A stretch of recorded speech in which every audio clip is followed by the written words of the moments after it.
Yeah, I mean, starting on your list, I think I'll start in a different. The easy spot for me is breeding and birthing, what you Cool. gave me. And we started out farrowing, and we did a farrow to finish, but we got to a scale where I essentially needed a whole facility to raise enough pigs to meet demand, so I scaled back breeding. Now I don't farrow anything here. I buy all my pigs from the same guy down in southern Colorado. And we'll take pigs about 100 to 150 at a time, 2 to 3 times a year. Um, for me, it works great. I love the idea of farrowing, but I wasn't very good at it. I mean, like when you have 5 or 8 sows and you lose a litter, it's a substantial portion of what you're playing on. So like I really needed consistency in numbers, and for me that just worked. Like if I had, Yeah. like we don't have a single animal barn anywhere really, so farrowing outside year round and trying to farrow a couple hundred pigs didn't work for us, which is kind of what I was saying about everything we do. It's largely dependent upon scale. Like so many things that worked for me before don't work for me at all now. I mean, they could if I invested in more facilities, but anyway, I just found that worked. So I guess I can't say a ton about breeding and birthing because I think on a bit, and we're not very big scale, but like I said, we'll do 200 or 300 hogs a year, and you can only do so many things well, I think. Yeah. I can kind of chime in. I'm on a way different scale. We have 2 sows, and we have a barn to farrow and stuff. And I think also like the idea that like if you needed heat, you could get heat to them. Timing it right is super important. But if you did, right, we get storms at the weirdest times of the year. So like I had to put heat lamps in a barn, and if I didn't have a barn, it would have been super hard. So I think timing is everything too. Yeah, and we essentially farm without electricity. So we haul all our water. We don't use electric heat, or we don't even use propane heat. But anyway, so I guess it's a hard thing for me to say. We did farrow for a number of years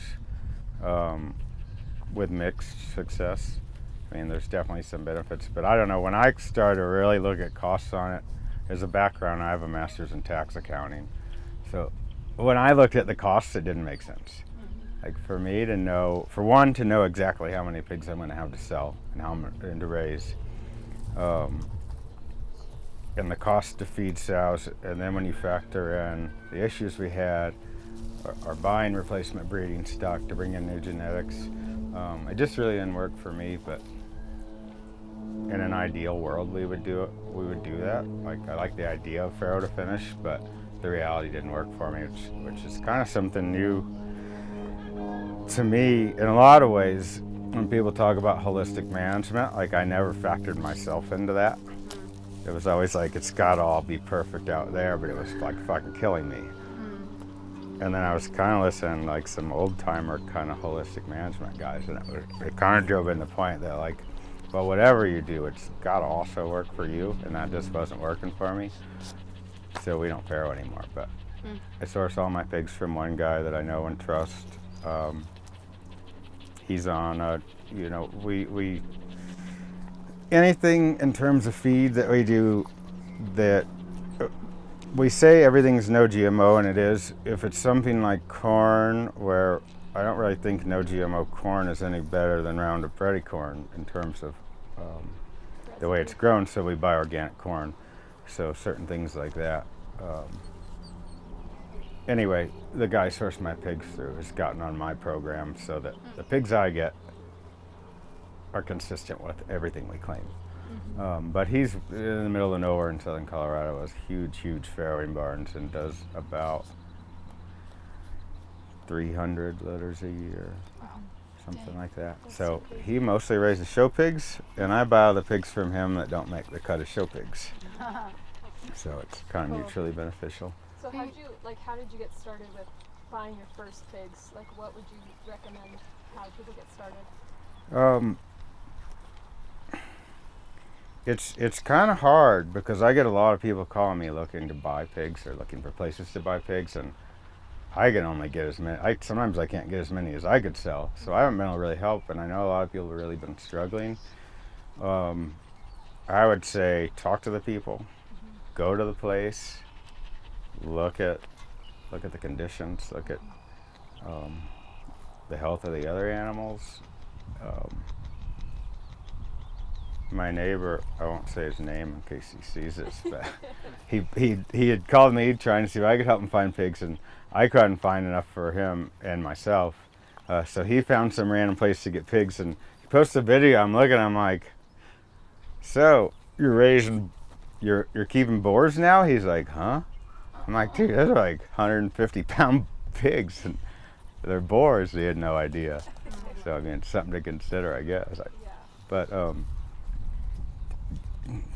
you know, if you're any good at all at reading people, you can kind of tell. Go visit the place, see how they keep their animals.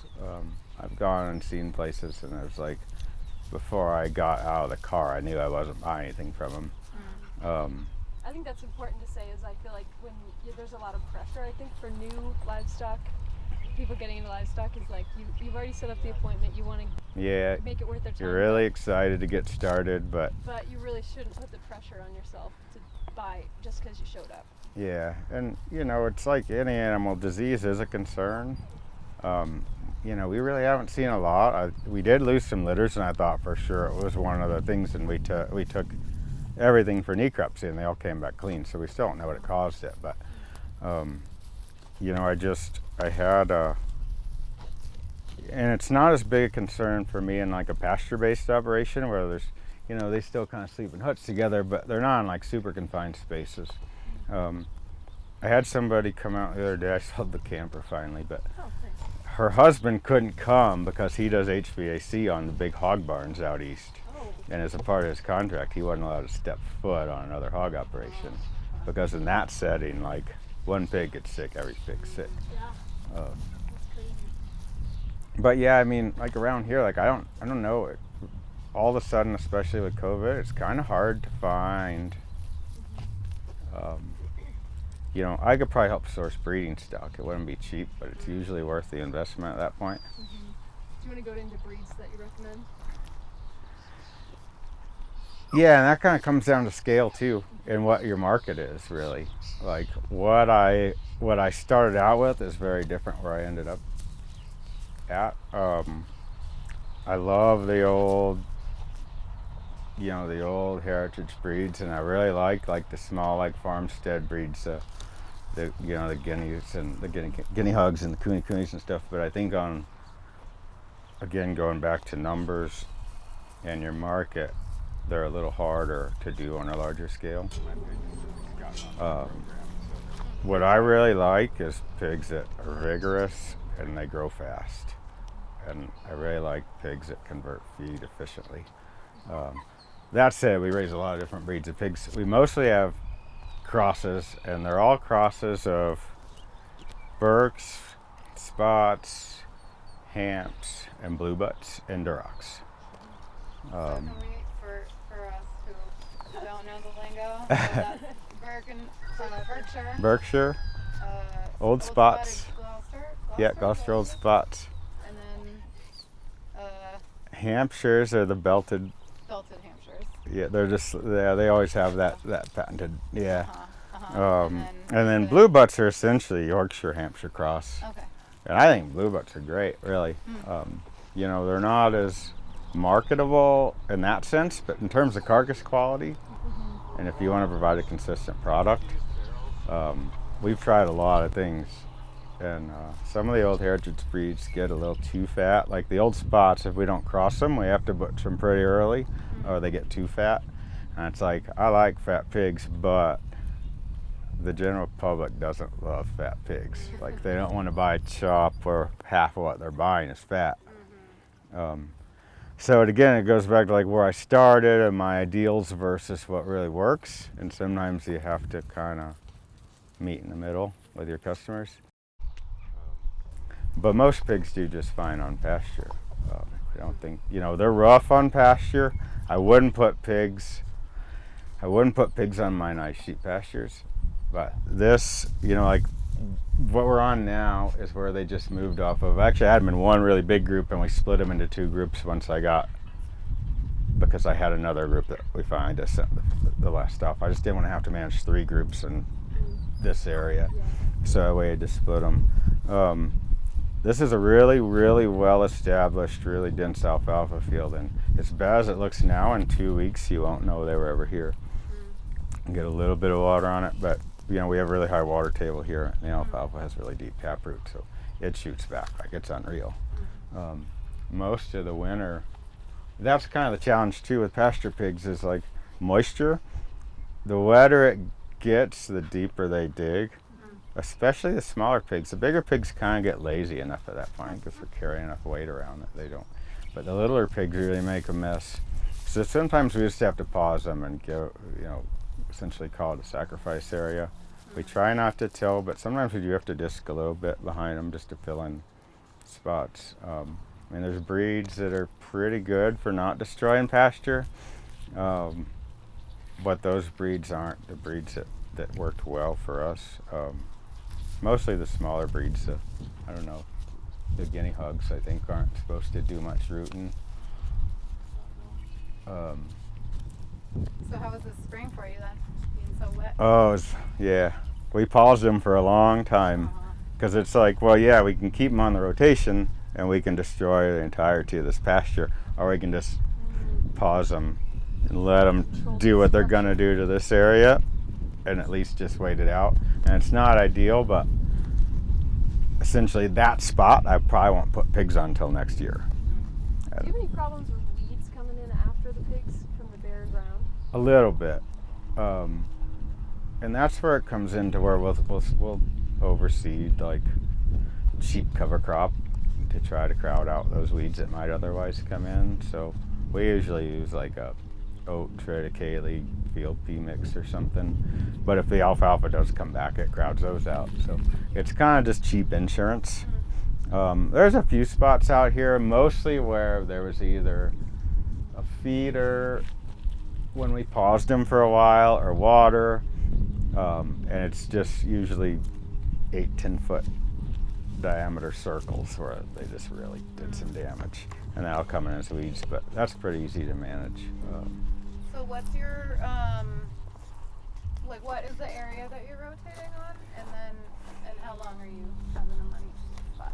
So it kind of depends. Again, it's like feet on the ground, eyes looking down kind of deal, where this was longer than I would have liked, but a combination of the moisture we had and then finding time to get them moved and sorted.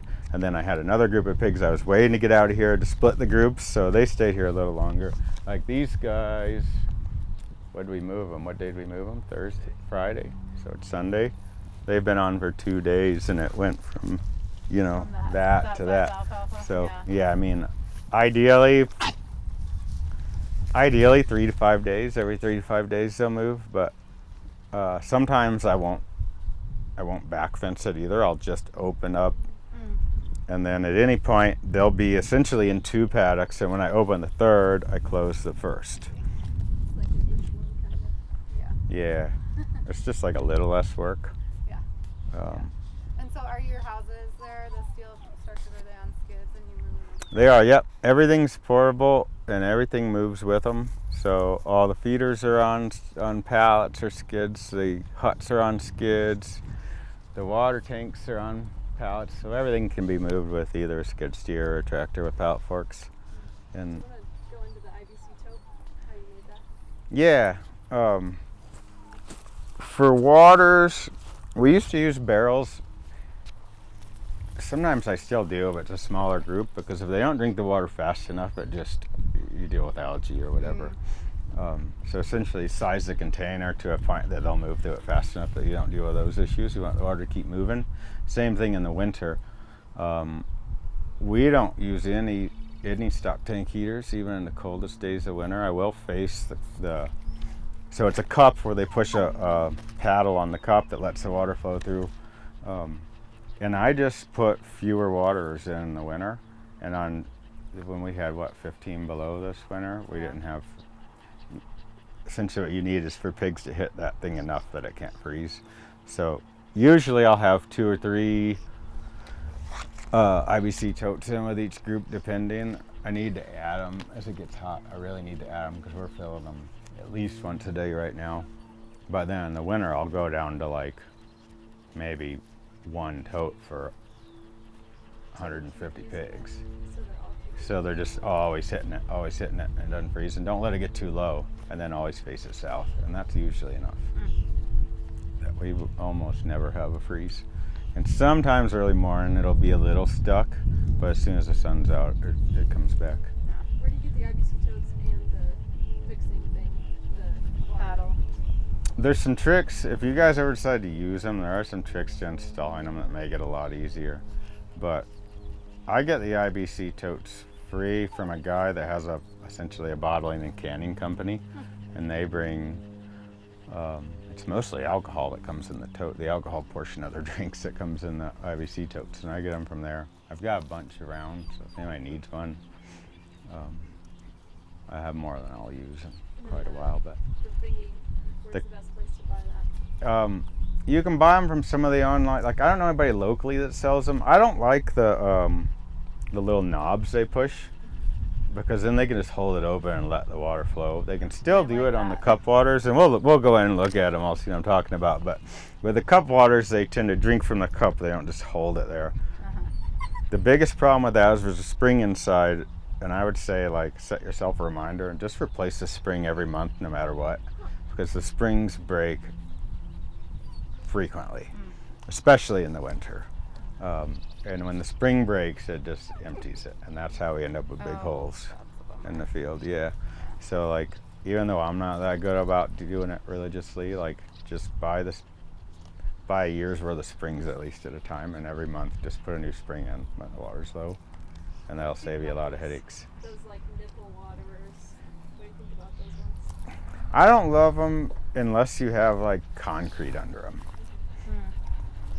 And then I'll show you too, I've tried a few things under the waterers to keep them from making holes. And I went from like just putting a couple pallets in a row and putting the tote kind of centered so they can't move the pallets. But the pallets didn't quite work, or the pigs could rip them apart. So I went into using like essentially just create a deck out of like 2x6s with just enough gap for water to drain, and the deck is big enough that if they do hold it open, the water goes below, but it's not enough water to spread out. And that was a few different tries with different sizes, and I still haven't got where I want it. I think it needs to be longer from front to back. But yeah, like I said, we eventually we'll walk around in there, and everything I'm talking about you can see. But that's the biggest thing, is like making an area where the water can drain, but not drain to where the pigs can get to it. And then still, like even with that, I usually will bring every month or something, I'll swap one of the IBC totes out and bring it in and pressure wash it, because it's just impossible to avoid. But even between dust, if it's not algae, just the dust in the air or whatever it is, pollen, or, they do get. Are you using city water? No, we're actually use it. Sometimes we are. We have a well So are your houses that we use that it's actually just for it's just an old stock well. We don't even use it for anything other than livestock. So, Water's not treated with anything. yeah, the water's not treated with anything. Occasionally our well will run dry. It'll fill back up that day, but if we get desperate for water, I will sometimes have to go get city water. And like everywhere we go, we haul water, so I don't have water running to anything anywhere, sheep or cows or pigs or chickens. And a lot of times, with the pigs, if I need, we'll just haul water out in the truck tank, or these water trailers that we have around. But yeah, treated water would probably help it, but man, that city water, like when I go get that city water, you can just smell the chlorine in it. And I think it's probably like, I don't know, we drink it, but it is what it is. We're talking about structures. Shade structures. Yeah, so I've used these for pigs with pretty good success, except every cotter pin you have will disappear. These will be gone. they'll probably eat this red handle. The tires will be flat. So I've done I've done a few other things too with like just using T-posts and shade sails because at least they're cheap. And those work all right. I had that wagon. I used to keep extra water on and stuff in there, and they ate those tires. So pretty much anything with tires didn't work that great. I was gonna build shades on running gear to move with them, but the tire issue's kind of back to that. So unless you get solid tires, which you'll probably still eat. So now I've gone to just building steel structures with steel skids. So there's nothing but steel, at least till you're like 4 feet off the ground. And then you can just buy like prefab shades and build your steel structure to fit the shade, like the greenhouse shades and stuff. Elsa. Yeah, I think fencing's the easy part. Training them to fencing's maybe the harder part. We don't have too much trouble. One year I was using these in the pasture and a wind blew it through the fences. I had like 200 pigs out, all in the ditch that the city owns, and for days pigs would come back home. Like they always come back, which is the nice thing about pigs. Like once they know where home is, which is kind of the key to training them, at least for me, is like when I bring pigs in, I put them out here, but I put a hard fence around them for a couple days so that they know where home and food and water is. And then I'll use, this netting. I tend to use that netting. It works a little better. I don't like that the bottom strand's live because they can bury it if the fence isn't really tight, but the bottom strand will slide up. There's some other stuff that has a non-live wire on the bottom, but it's too short, and then they just pile the whole fence over. When they lift the bottom one up, it pulls the stakes out. Yeah. So there's not really a perfect thing. I know a guy, and I've been too lazy to try it, but I know another guy that essentially uses the netting I use, but he doesn't even electrify that, but he runs one strand of polywire inside of it, like 6 inches inside, and that's hot. So before they get to the net, they hit that. Because when they're learning, what happens is they'll run into it, and 50% of the time they go forward rather than backward and take your whole fence out. But yeah, I think the key is like letting them understand where home is, so they're not really trying to leave, and if they do leave, they're gonna come back. For days, like literally days, we had pigs showing back up, and I left a shade hut outside the fence, and every day I'd come back and there's a few more pigs sitting in the shade in there, and I'd open the fence and they were just totally ready to go back. I wonder how many people were walking this trail right here, just found a feral pig. Oh, I got a few calls. We got a few calls for sure. But I thought I had them all. Like we'd go down, scour the ditch, but then you'd find somebody just buried in the weeds. Or even like in the pasture when I move them, like I used to, and still I have to, if it's really tall, get someone to walk ahead of the tractor because they'll just bury themselves like in the alfalfa. You can't see them at all. Anyway. So why don't you use a single strand or a double strand? Do you have time left for that? I haven't really tried it. I've debated on trying it. I know Black Cat uses it and it seems to work well for them. I've thought about trying it quite a bit. What do you guys use, Danny? Does it work? Works well, yeah. Yeah. I think with big pigs it would work well. I'm worried about with the small pigs getting the spacing just right, but I mean you could use adjustable insulators, but yeah, I've considered it for sure. We have had some issues with predators this year, especially, where we were having like really big pigs get killed and like taken. That was the first time for that. Like I worry a little bit about small pigs, so this year actually for a while we had to put like the regular netting, and then I put like a 4-foot netting 6 feet outside of that, and then it stopped. But as soon as I moved paddocks and I didn't put the second fence back up, Chloe came out, it was like front legs and the head were all that was there in the morning, and it was bigger than, I mean, a coyote couldn't have done it. I found a pig in the ditch that it took two of us to get out of the ditch, so there's no way a coyote, and we could see where it was killed and we could see how far it was drugged. So, it's either a lion, my guess is a lion. I know there's a lion around there, but potentially a bear. Do you think that's because of like there's just been less people around because they've been inside? Maybe, yeah. I don't know. I mean, that's kind of the reasoning I've heard for a lot of the wildlife coming into town is it's a lot quieter on the periphery, but yeah, that was a first for sure. I raised them up in like a wildlife corridor, and I never had any predation. Yeah. It's so weird. Yeah, so it was a new problem for us, but I think we lost about 5 or 6 pigs through something killing them this winter. Yeah. So you said one time when they're little, you're raising them in a barn from birth. When do you put them out on pasture? So I put them out on pasture the day I get them. But like I said, How old are they? they're 2 to 3 months old by the time I get them. And then we raise them till they're about 10 or 11 months old at least. Being out, exercising a lot, especially the little ones. Like sometimes I think it would probably benefit me to give the smaller pigs less area because they're really active. And once you get them to a certain weight, they really start growing because they're not, well, they eat a lot more all of a sudden too, but they're just not as active. So as soon as I get them, I put them out here. I put a couple big huts and I just put a hard fence, either cattle panels and T-posts, or I have a bunch of like hard steel sheet panels that just go together with pins, and sometimes I'll use those. But maybe 2 days in a hard fence before I open it up to the other. And sometimes I'll even just open up a section, maybe like a 16-foot section, and put electric there. So there's only one place they could hit the electric, and that seems to work pretty well, rather than just like, oh, the hard fence is gone and they can go in any direction and hit it. That seems to work all right.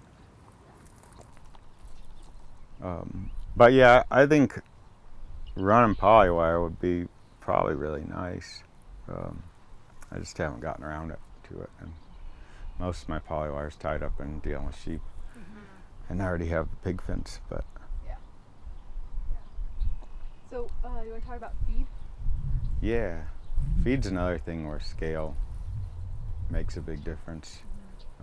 I used to get the feed from Farringer that a lot of folks around here feed, and it's good feed, but it sure is expensive if you're trying to make a profit. So now I've gone to where I pretty much buy whole grains by the semi-load, and I figured on average each semi-load saved me like $7,000 to $9,000 as opposed to buying it by the ton, 1 ton at a time, even straight grains. So I used to buy just straight field peas by the tote, and then I think I saved $9,000 by buying a semi-load that's like 30 tons, around 30 tons at a time. But over the course of the year, we go through, gosh, I bet I go through 5 semi-loads. Yeah, so we'd actually applied for some grants. We didn't get them, but I've talked since, and I think we have a chance at getting them, and it was to kind of work, and not just to benefit us, but essentially to close the loop in the local food system in terms of feeding the animals too. So my biggest issue is storage capacity. I can store about 150,000 pounds of grain, but I only have 2 bins that I can store it in. So like right now I have corn and peas mixed in 1 bin because I was running low on peas and I couldn't get peas till harvest. So I had corn available. So essentially what I feed varies a little bit throughout the year based on what's available. But it's a mix of field peas are usually the base, and I like field peas, 1, because they're really high in protein, and 2, because they have lysine, which the pigs need to digest the protein. The only other ingredient I've found around that's available that has lysine is sunflower meal. It's a little more expensive, but I think it's a good product. Otherwise, we'll do corn, barley, oats. Somebody just gave me 12 tons of organic oats. Nice. It's a packaging facility that called, and Wow. They just design the packaging so they have all the product to work with, and then they need to get rid of it.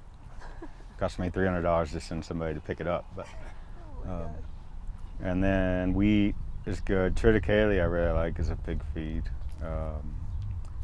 Sometimes we'll use a little rye, but I don't really prefer it. It's just if I'm not finding other stuff. What else? Sometimes flax, millet, milo.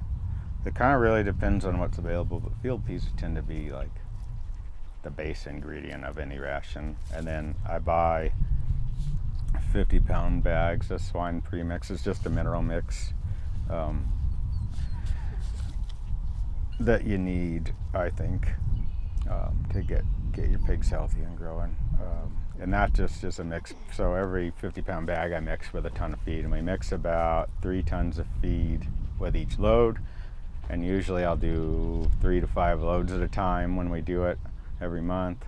So, 3 times 15. So we'll do 12 to 15 tons at a time or something. But your neighbor has a mill that you Yeah, so I pay him to bring his mixer grinder over. It's not that's kind of the weak link in my system in terms of cost, because I spend probably $800 a month just paying for the use of that. It's difficult to buy bulk ingredients and enough of them in a variety to make it all work, but as you scale up, that's like the really obvious place to save money. So in terms of the number of pigs that you were raising, what's the order of magnitude where you went from buying 1 ton to a semi-load? I started buying semi-loads when I had groups. I should have started well before. Probably when I started approaching 100 pigs at any given time, we started going to semi-loads. And still sometimes, there's certain things I can't get by the semi-load, or I don't know where to put it, or whatever the case may be, and those are just the lesser ingredients, like the sunflower meal and stuff like that.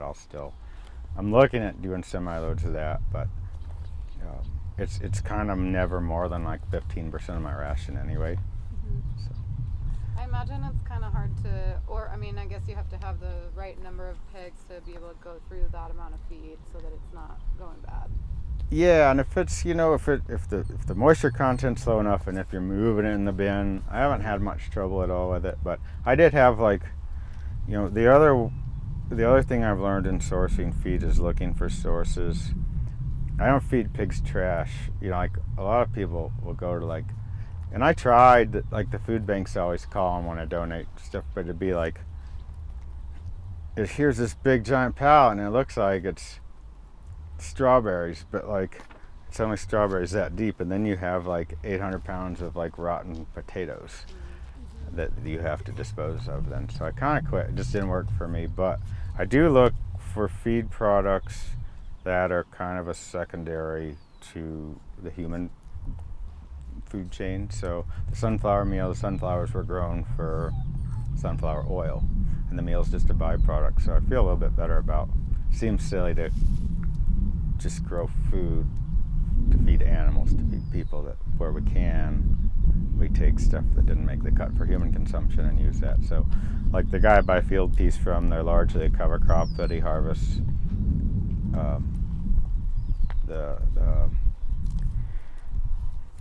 The corn I buy is either grown a couple miles from here, grown organically on county land, which is really just grown for animal feed. The other corn I buy comes from a little farther away, but it's organic corn grown for tortilla manufacturers.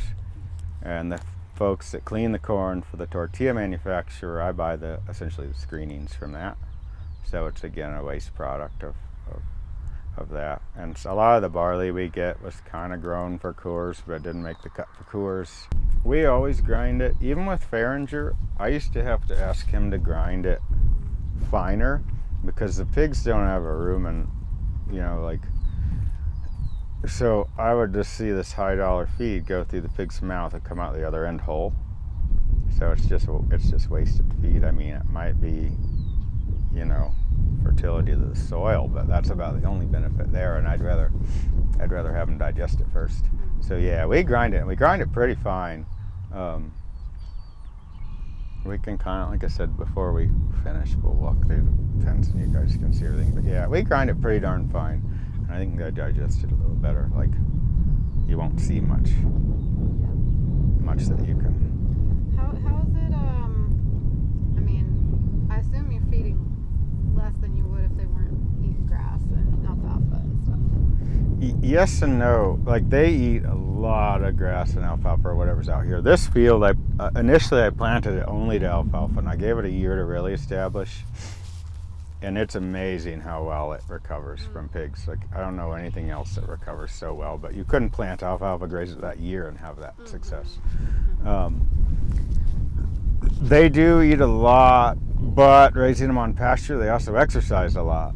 You know, if you think about the confinement barns, that, you know, the pigs barely move, and all they do is more or less stand still and eat, and it takes them 5 months.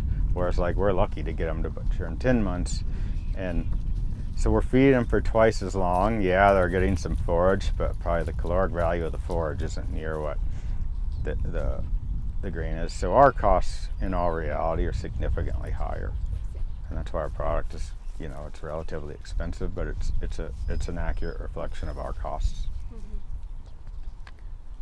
And you only put pigs in this field? At home, yeah. On the home farm, this is the only field I run pigs on. The other fields are just, I mean, they're too nice for pigs. Like, I know I saw something kind of saying about, well, just, and we talked about it a little, Taylor, about, you know, pigs and soil health, and I kind of struggle to see pigs as like a great contributor to soil health. I mean, they certainly recycle nutrients, and they certainly disturb the soil, you know, the animal impact aspect, but they're pretty hard on it.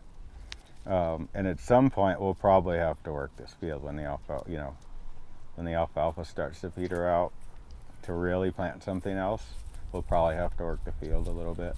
I almost feel like the most productive systems are in the cropping systems, in the fallow or in the, you know, post-harvest. It's like, that seems to make more sense. Where it's going to happen anyway. Yeah, like, exactly. You know, kind of go back to Black Cat. I think it makes a lot of sense in that system. So I guess it's a, you know, or obviously we don't want to totally destroy the area, and it looks, as bad as it looks right now, like I said, in another week or two, this thing will be totally green cover. But I feel like a lot of us don't have a perennial alfalfa pasture with a high water table. Right. You know, and it's, Yeah. like, we've had super difficulty with the pigs because, you know, on rented land, because we've got a lot of clay and huge wallows. So and yeah. I've had to fill them back in with a shovel, and then I don't, like, and I, you know, a lot of us don't have the seeding capacity afterwards to revegetate. So I think the real opportunity for people with pasture pigs, you know, given what you mentioned, is like marginal fields. So a lot of what we graze not here is like, well, for Dave and Laura at Rough and Ready, when they took that place over, it was like nothing but thistle. So we ran pigs over that a few times, then a cover crop and pigs, and then eventually sheep.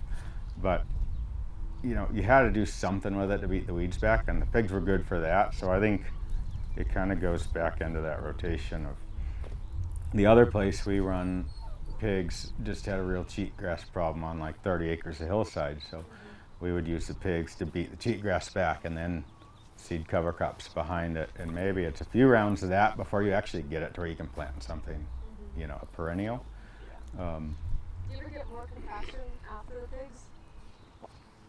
Only around the feeders, and it's partly a management failure, honestly, on my part. It's inevitable, though. Yeah. You're gonna have it. Like, and life happens. Like, you can't move them as quickly as you want to. Yeah, like moving, even if I don't move the pigs as fast, I could move the feeders more often. But then it's like when it's just me trying to get a tractor into the pig pen by myself without the pigs escaping or getting run over or whatever. So I can make excuses. But ultimately around here, the compaction issues are my fault. They could be prevented, but it kind of also comes back to like,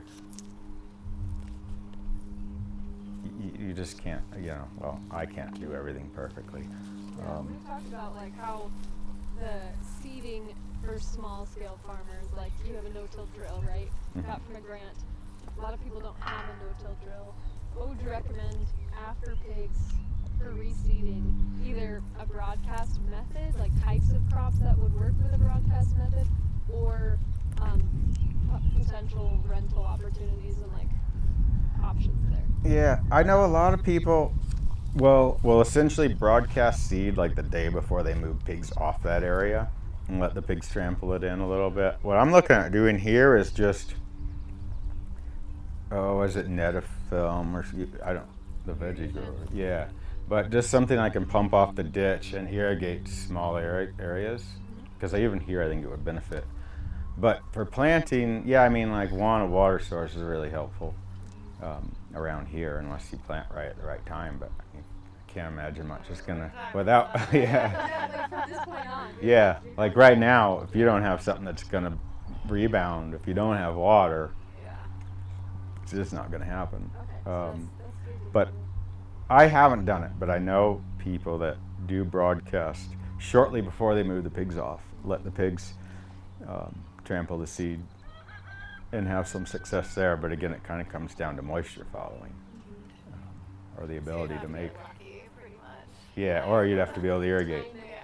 But yeah, so Something. so as the alfalfa starts to dwindle here, my plan is to essentially have an irrigation system where right now everything I do is flood, but you can't flood the pigs. It's really hard to just like flood part of the field and not get to the pigs. So I'm just gonna pump with either drip or sprinklers off of that. That's what I'm thinking of now. At least so that when the pigs move, I can plant right behind them and irrigate only that area. But I don't know how else to make irrigating pig pasture work. Yeah. So yeah, they're a tough thing to pasture, and really the only reason I do it is because I think it's the best thing for the pig. Like, You're saying like pastured pigs in general. yeah, Yeah. I think it's a lot. It would be way easier to throw them in a dry lot or in a barn or whatever. You can control all the things that make pigs pigs, that make them somewhat difficult but also entertaining. But you know, I guess I was a vegetarian for 12 or so years until I started raising my own meat. So I'm kind of committed to at least providing them like the most natural lives possible, and that's kind of my motivation for pasture pigs. It almost pains me sometimes, like when I think of what this could be for like a ruminant. But you know, Also income too.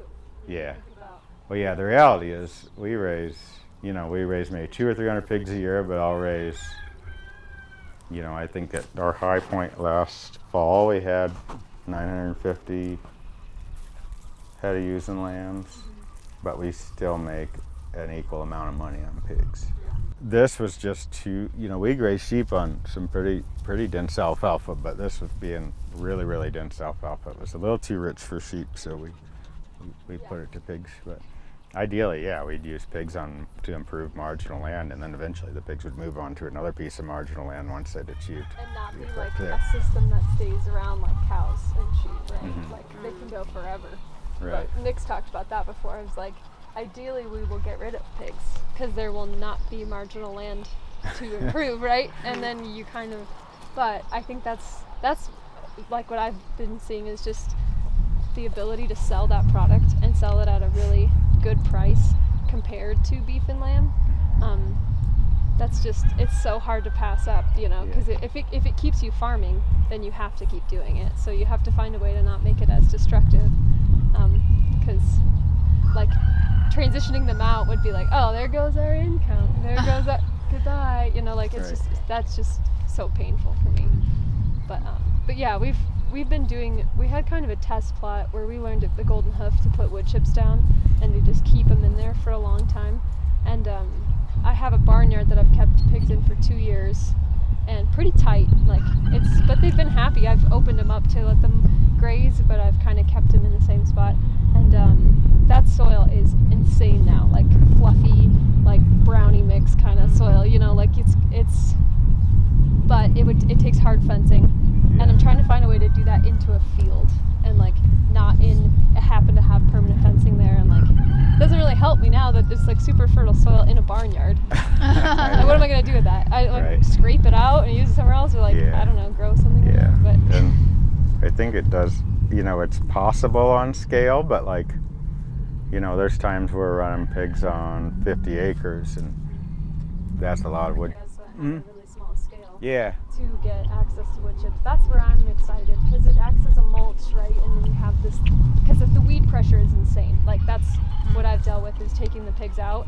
Nothing's coming back quick enough besides cheatgrass and all the other weeds. So yeah, that's kind of what I'm excited about using. Like that makes me hopeful that maybe you can build soil if you concentrated them onto one paddock, kept adding that carbon, let them add the nitrogen.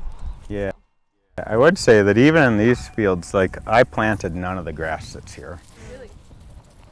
Yeah, it's all volunteer grass, and there's a lot of grass in some parts after the pigs have been there. So it's, and then we do get just from the pig feed some of the seed that doesn't get ground will sprout. So we'll find lots of random stuff.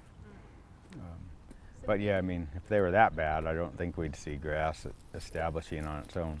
Yeah. But at the same time, they're tough. They're tough on it. And ideally, we wouldn't be looking at. This is kind of the consequence of the wet spring. Last year we didn't see this at all. But What, you mean these boulders? yeah. You asked about ear tags and castration. We would only ear tag when we were breeding, just to keep track of genetics, essentially, and for record keeping. Now we don't ear tag anything because all I'm looking at is weight. Castration, usually by the time I get the pigs, it should be done. If it weren't done, somebody should have done it by the time I get them. It's a pretty simple thing to do if you have your own pigs. I mean, I think if you watch the vet do it once, you can do it. Some people don't. They think that it doesn't affect flavor if you harvest them in a certain time, but I'm not willing to risk it, essentially. That if I'm gonna, I want to be confident in the product we sell, so if there's a chance it's gonna be tainted, I don't want to take that chance. Having 50 people that got, each got a cut off of one pig and they're all unhappy. Let's see. The harvest issue, everything we sell almost entirely is retail cuts. So we have to do everything in the USDA facility. There's a local guy, Robert Grant, that does on-farm harvest. And I think, I talked to the county folks just the other day. They were kind of asking thoughts on that. I think if you had a USDA mobile slaughterhouse, obviously, ideally, you don't stress the animals through a trailer ride. Pigs ride pretty good. Like they pretty much, once they're in the trailer, they just lay down and go to sleep. Sometimes it's harder getting them off the trailer. But getting them on the trailer is another story. Can you say anything about the new legislation about meat retail cuts? A little bit, but my understanding is it still has to essentially be pre-sold to some degree. And for us, that doesn't work. It again goes to scale, where if you're raising 10 pigs, it's pretty easy to get enough people that all agree to buy a portion of these 10 pigs. But when you have a rotation of a few hundred pigs, I don't know, it just seems like a regulatory nightmare for me, having worked and dealt with regulatory nightmares. I don't think that law is really for you. Like, it doesn't Yeah. really feel like it's. And in all reality, we're still incredibly small, but in terms of small farms, maybe we're on the slightly larger end of that scale. But yeah, so everything we do is USDA. Right now it's a challenge because the processor we used had a fire last year and they can't cure or link anything. So now we'd have to take everything there for harvest. And then we essentially have it deboned and shipped to various other outlets for value-added product. So mostly the places in Denver, and then from there we take them to a cold storage that we use in Denver, or north side of Denver. So pretty much once we take them to the processor, one way or another, they end up at our cold storage without us having to touch them again. But they get moved on pallets essentially from there. Veterinary needs, we pretty much don't touch pigs with. You know, when we had sows and were farrowing, we would vaccinate for things that caused abortion and whatnot. But now we don't give pigs anything. I have one pig that was kind of wonky and sickly, and he was getting beat up on, so I have him in the corral because it seemed like the most humane thing for him. And then to put him alone didn't seem quite right, so I took the next most wonky pig we had and threw them in the corral together, and they're pretty happy. But those pigs go off as roasters. I don't finish them out, but every once in a while you get a pig that's just not thriving. I actually have another one out here that will also go as a roaster, but rather than treat them, we just harvest them early. I'm not opposed to treating animals when it's the most humane thing to do, but we sure try to avoid it. I've noticed this year I kept Oxytocin on hand, and now I will always keep Oxytocin on hand. Because if you have a struggling sow who should be going into labor, that'll induce it. Or the reason I lost 7 piglets is because she stopped producing milk because she was constipated, which I would not produce milk either. She was real unhappy. But got her some shots of Oxytocin, got some like canned pumpkin. That's another thing that all the veterinarians are like, have tons of canned pumpkin in your house all the time. Because between every animal, and even dogs, everybody will eat canned pumpkin, and it'll get them all regular. Yogurt too, always keep yogurt around, and probiotic powder. But the Oxytocin I never had to use, and this year it took us, of course, every time you need something like that, it happens on a Saturday night. It's like Sunday's not open, you gotta wait till Monday, and you're like at the door, and it might be a last bunch. That, and having a good relationship with a large animal vet is crucial. I know I can call our vet at any hour of the day. I can clinch him at 1 o'clock in the morning.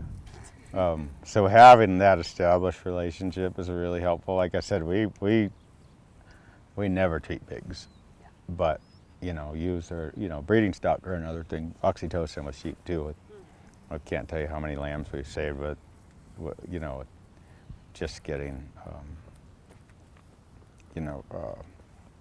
I call it ringworm, but they're not dilating. Get them to dilate, or sometimes with retained placenta or something like that. But yeah, we try not to give anything. But breeding stock are kind of the exception. That's where we end up using anything. But like I said, we don't breed pigs anymore, so can't say a ton about it. What are the other pieces of infrastructure besides what the animals need? What do you need? Trucks, trailers? Back around the house, I can show you the stuff we use to fill feeders at mobile sites. Essentially, it's a grain hopper on wheels, and then a mobile auger that's gas powered. So with 2 trucks, one tows the auger, one tows the hopper, and we can fill feeders anywhere. Water trailers are just the IBC totes in the back of the trucks, what we use to fill water with. Tractors, the way we do things, a tractor, skid steer is essential. It's kind of a big cost for a lot of folks, and so yeah, it kind of always goes back to that. It depends on the scale, whether it's worth the investment. The OK Corral over there, the red thing, we can walk over there and check that out. That's actually a portable cattle corral, but I use it for every. We use it for pigs, we use it for lambs, we use it for everything. Cows too. Fun, for everybody. Yeah, there's a few tricks, and it won't work on really small animals, but on anything you're taking to butcher, it works just fine. It makes sorting, like I was saying earlier, you're trying to pick out 20 out of 200 pigs. It makes that, 20% of the work it used to be. And If someone's getting started up with doing pastured pigs, what's like you need that? Like you start with ATVs, right? Yeah, it's kind of numbers. Like, well, if you have a few numbers, like I know people that can just put a 1 ton tote of feed next to the pen or the paddock and feed them with buckets every day. But there comes a point where it's like, I would spend 4 hours a day just hucking buckets. So big feeders, the self feeders are great. The wheel feeders I really don't recommend. If you don't know what I mean by the wheel feeder, it's essentially there's a cone inside, and they turn this wheel to make feed come out, and they work just fine in the summer, even in the summer rain. But in the winter, if you get moisture and freezing temperatures, what will happen is that the pigs don't want to go out when the weather's bad to eat. And so the feed will sit in the pan, it'll get wet, and then it'll freeze, and then the pigs can't turn the wheel. And then I'll be out there freezing my ass off, chipping feed out there. People complain about the ones with the flaps breaking. I haven't lost a single flap in, 6 years.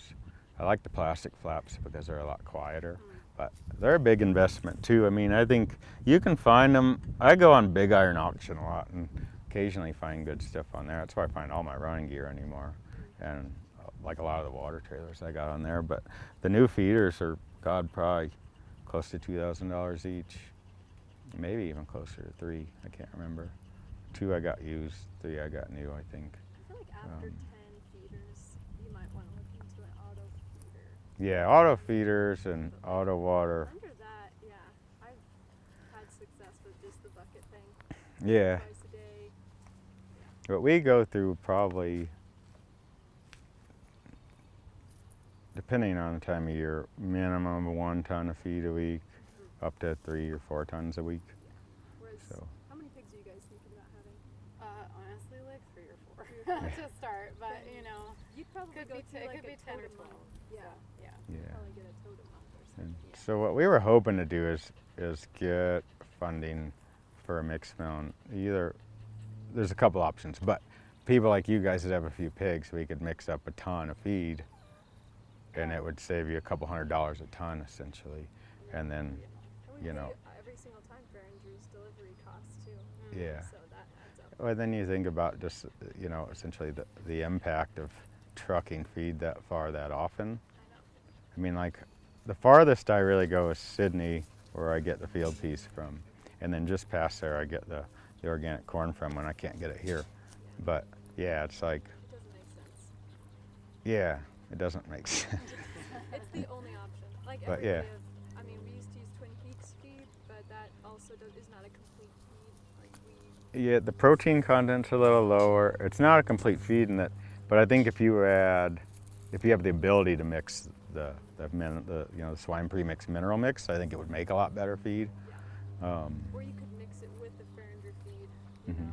Yeah, and I do that with especially with our chickens. I still buy Fair and Drew feed, but I use the Fair and Drew feed is about 60% of my chicken ration, and do just as well. So yeah, you can dilute it with stuff, but largely find deals and take advantage of them. I mean, to be profitable raising anything, you've got to manage costs, and you've got to price according to costs, which sometimes is difficult. But What if you were to get support from other farmers for this cooperative type deal with your mill? Yeah. What would you need from us or fellow farmers? I haven't totally figured it out yet, because it kind of depends on which way it goes. But the simplest way would be we buy a mixer grinder, and what we would do, it's kind of hard because you don't know how much feed somebody's going to use, so it's hard to have people go in on that feed. But so I would probably end up just sourcing the feed in large volume and storing it, and just covering my costs for that, and then charging a small amount to do the work to grind it. So what I pay now is 2 cents a pound, which is pretty fair, except when you're grinding as much as we are. It's a lot of money every month, all night long. And in the winter, it's the opposite. Right. But these things are great, and on skids, there's these, you can pull them from either side by these buckles with the tractor. Yeah, cool. Four-wheeler won't do it, but Tractor will, or a truck. You could hook a chain up to a truck and do it. And how old are these guys? These guys, I got them going into last winter, so they're 9 months. Yeah, They're 9 months. Yeah. around 9 months, probably between 8 and 11 months, and some of them are getting close. And do you have a slaughter weight? Well, we target like 200 to 225, but like sometimes when we can only get 20 in at a time and some get ahead, like last week I took some and I had ranges from like 198 to nearly 300. So And the hanging weight. the hanging weights were close to, some of them were close to 300. Like I could look it up here. We get them all over, but I target 200, 225 carcass weight. So live weight of 250, 275. There's a couple in here that are pretty close, really. Bring a sprayer out I have the weights off of last week. even like on the four-wheeler, I have like a 25 pound. No, I'll take them 3 times a year usually. This year I didn't take them in the spring because I took way more last fall, and I kind of just wanted a little bit of a break. Come out with like a booze sprayer, just like over the whole thing, you know? No, it's easier for me to source them to raise them through the winter. So we end up raising most pigs through the winter, which is kind of a pain in the ass. But so yeah, we had weights 196 to. You do get a steel bottom feeder put it on. Thought there was one bigger than that, but I guess 2.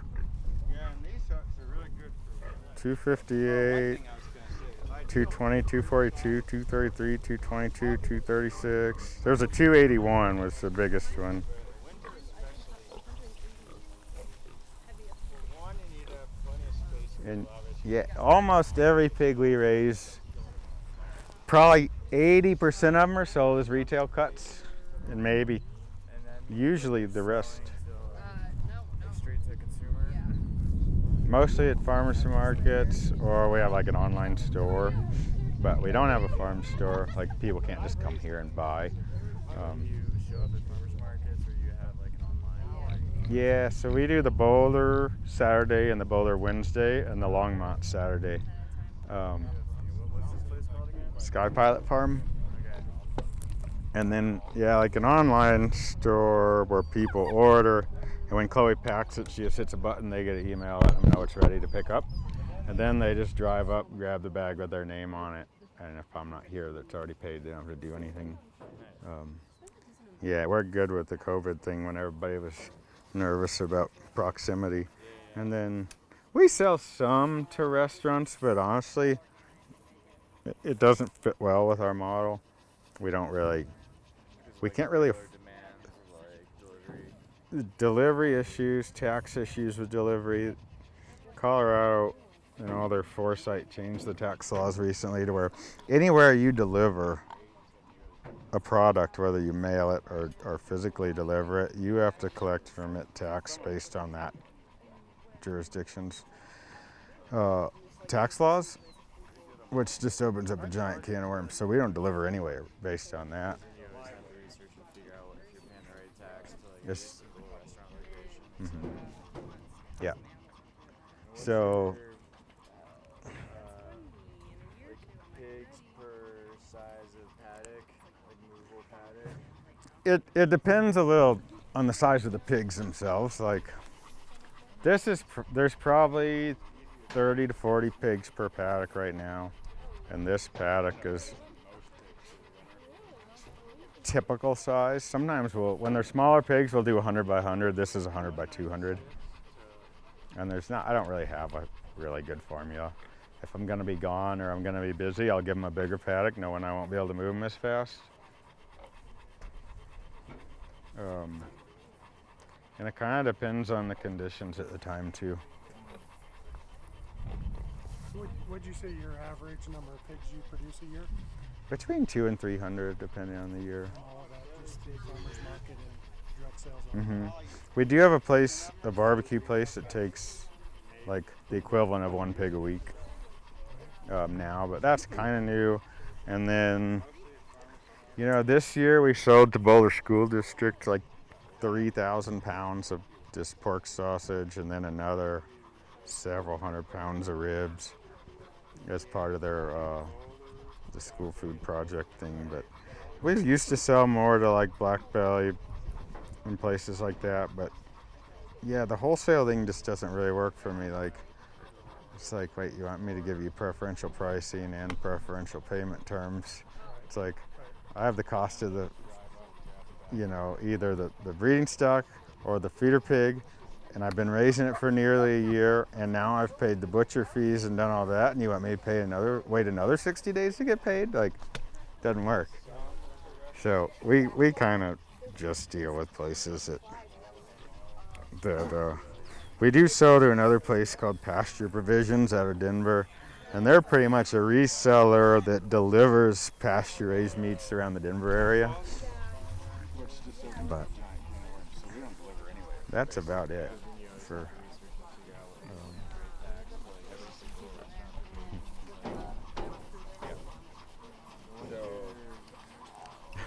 It is hot. It depends a little on the size of the pigs themselves. Oh, do you guys want to see the corral thing? Yeah, sure. I looked at it. 30 to 40 pigs per paddock, right on. It's like for this setup, it makes life so easy. Oh, yeah. And the other trick is we'll bring it in. Well, if I'm sorting pigs, if I get down to I'm taking all the pigs, I'll just open up half like I did here. And the fence line was here, so we just opened it over the fence line. And then we'll use the fence to push them in. And we can just pretty much hold the fence tight and walk it, and they'll walk away. So that's kind of the trick too, getting them into here. Yeah, and then, you know, assuming it was open on both sides and you're trying to pick out, you know, 20 out of 100 or 200 pigs, we'll get them into one side, and then from there we'll run them into the center. And if they're going on the trailer, we'll load them straight through the back end of the trailer, just back the trailer to there. And if they're not going, they go to that side. I see. Okay. And then sometimes we just go sort them back and forth until we get everybody we want. But it makes life so much easier. And if you're just loading a couple, I'll just load them straight. If I'm loading by myself and just a couple, Yeah. I'll just throw them straight into that. And then the trick with the trailer, on the tractor it's nice because I can lift the tongue end really high and get the step lower. But even so, a lot of the times we use a ramp. And sometimes they'll walk right up, but the other trick is getting one of like a 5-gallon flat back bucket, you know, the kind that hang against the fence. And I just put it over their head with the flat side up so my hand can't get crushed between the handle, and they'll back up. Anytime you put, some of them will fuss, but most of the time I can walk them right up the trailer. Because they're like going out. Just put it over their head. And, This one they go in back. Yeah. Oh, okay. Cool. yeah, and if I'm loading by myself, that's all. It's the only way I can do it sometimes, but even with Jeff and I sometimes. The other trick is I'll take panels and put sides on the ramp so that they can't fall off the ramp. When there's two of us, I don't, and then we just have me with the bucket on one side and the other guy on the other side, and just keeping it on the ramp and not coming off either side. Yeah. But that's, I find, the way easiest. If they don't go in and go right on the trailer, I just do that. I don't really stress them out. They just, it's just like a game of which way we're gonna go. But yeah, this thing, like I said, it's expensive, but man, it saves me hours and hours and hours of work. All the time. Like I said, small pigs or small lambs can sneak out the bottom. And I've thought about welding just like, or even just putting hooks to where I could hang panels down low. Because I haven't looked at exactly how it will fold back up if I was, put something, but could definitely just put some hooks and have some cattle, you know, those $20 cattle panels, and just hang them on there so there's not an easy way under. Yeah. So,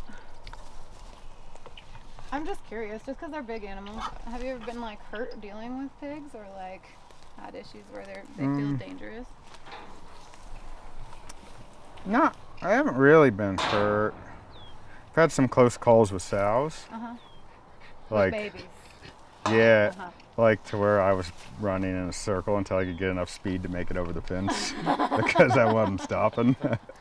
Like literally running.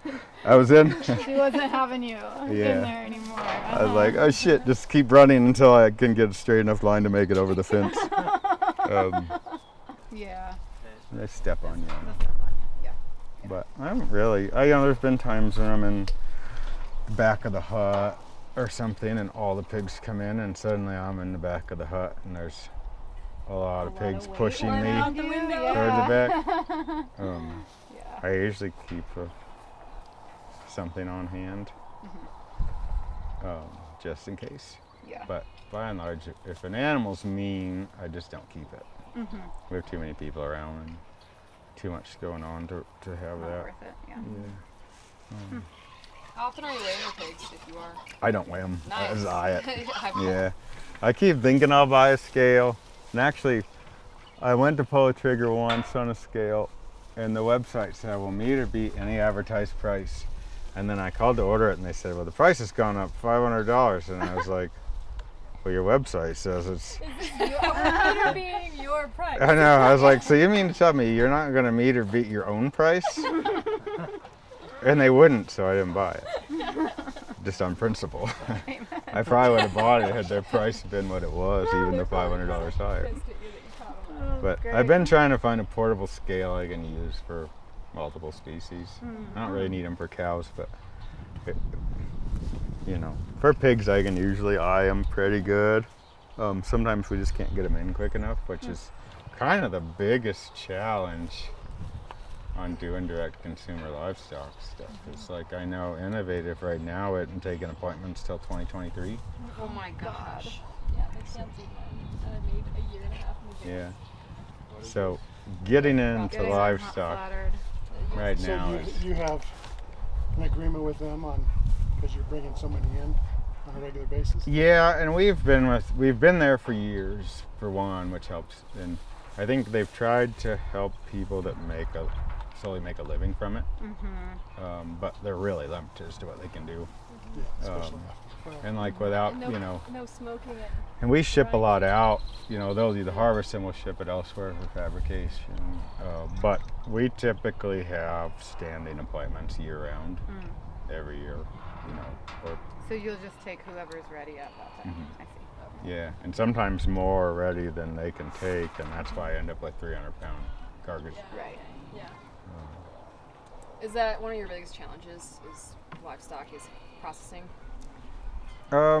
It's not a challenge to get them on the books, but like right now, I'm almost every single week I'm hauling animals to butcher, whether it's cows or lambs or pigs. So it works okay in that I can, when I do have to pick stuff up, I take it this week, I pick it up next as I drop the others off. But now that we don't pick anything up, it all just goes straight to cold storage. It's a lot. It doesn't really make a lot of sense, but I take as many as I can take every single time. But maybe I can take 40 lambs at a time. Maybe I can take, on average, 20 pigs. But yeah, if you're thinking of starting now and you don't have an appointment, get an appointment. You can't even. But ideally, you get an even do it. appointment a year before you start, and then- for 2 years later. Yeah. It's hard. Using And that mobile butcher is the only option Yeah. right now. And honestly, if they came knocking on my door, they're welcome to have a conversation with me about it. Find me an appointment somewhere, but our business is entirely reliant upon our relationship with our processor. If they shut down tomorrow, I would be done. I'd literally probably just be done. yeah. Because Are you doing, I know we're talking pigs, but are you doing any meat birds, or are you just doing laying hens? just laying hens. Yep. Okay. Yeah, I send folks to Taylor for meat birds, and if Taylor's out, when they're out, I have another friend that raises meat birds in Paonia, and I'll usually just essentially pre-sell them for them, and then bring them up, and everybody picks up the same day. But There's really not a whole lot. yeah, you guys didn't have anything left last year, and I think we sold 200 birds from them pre-ordered in 3 hours or something. Wow. Yeah, it was nuts. If you want to start a pasture poultry, Yeah. That's a thing, it's huh? a time to do it right Yeah. now. But you have to process them yourselves. Right. So, Which is so fun. which is So fun. yeah. Oh, Taylor's doing a chicken harvesting Yes. just demo. Demo. In August. In Is that August, right? yeah. Yep. Yeah, so yeah, on a small scale, the on-farm slaughter stuff is probably ideal. Still gets old though. Yeah. Is there like a legal limit on what you're able to process? Yeah, 1,000 A birds year? a year. 1,000 poultry a year, so that includes ducks and turkeys if you do turkeys and chickens. Or something else That weird. is too low, too high. It's high enough for us. We don't do nearly 1,000, but it's but like if you Kinda wanted low to, if you were doing like only meat birds. for yeah, example, if or you like really wanted to seriously make money in it and do it full time, like we don't do it full time. So if you wanted to make a really good living on it, you would have to. You don't want to process that many Yeah. birds on your farm. It's a lot of killing. Yeah, it's a lot of mess and Yeah. feathers and blood and hot days. And so it's like I think I think it's actually reasonable because I don't think anyone's pushing 1,000 and being pissed about it. So there's no alternative though. There's But nowhere in otherwise, you're Colorado relying on besides. these like USDA processing centers. What's that? Otherwise, you become reliant on the USDA processing centers. There's no USDA center that will do chickens right now. Like there's no think- processors for chickens and turkeys. It's crazy. That is like a recent evolution, or has No, it it's been been like that for a or- while. Yeah. I think the last one in Boulder closed down in 2019. There was one in Wellington. I think that closed down like 2 years ago, kind of out of nowhere. It sounded like, but Yeah, that's crazy. There must not be many in it. it's a the problem. process. Every time I'm in the processor, they're on the phone explaining to people that. Yeah. What? Yeah. Well, there's like people that want to process next month, and they're like, "We're booking 2023." It's like, what? What do y'all think's driving that? Like scarcity? Is it just like the margins I aren't think- high enough, or like nobody wants? I think it's a hard business to be in, and I think the labor is labor. probably the biggest issue. Mhm. They're always hiring. I mean, think about it too. Like, Yeah. if you're Huge spending, part of that. like I saw someone's paying $5 a bird to get processed. My margin's $5 to $7, so it's like doesn't make any sense for me to even do it. So the processor probably wouldn't even get any business anyway, unless it was a large scale. So that I don't really know much about that, but like, yeah, it must be that, or it could be labor. Like it could be like they couldn't find the labor to do it, but I don't know. There must be a reason because the free market's not working itself out right now. Well, I don't think the free market's at work. I mean, I also went to True. graduate school and True. studied resource economics before I did a master's in accounting, and it was kind of the same. Well, I guess it's a long way around to saying that the free market isn't necessarily a free market, and when it comes to Especially not in USDA ag. processing, and Corporate interest. it was kind of a rude wake-up call to realize how many animals we had to raise to make a very meager living. And if I didn't do something first, it would have been impossible. There's diversity, there's creativity to be had too, Mm. you know, in terms of diversifying income, renting out for weddings, you know. farm Yeah, dinner, and you don't have to different own the things. land. Yeah, that too, Um, and leasing land. I mean, for me, the land is an investment more than a necessity. And honestly, I've thought about, at this point, I don't actually need this farm. I thought the way the market is, I could sell this place and still operate the farm Yeah. and, and quadruple what I paid for it 6 years ago. But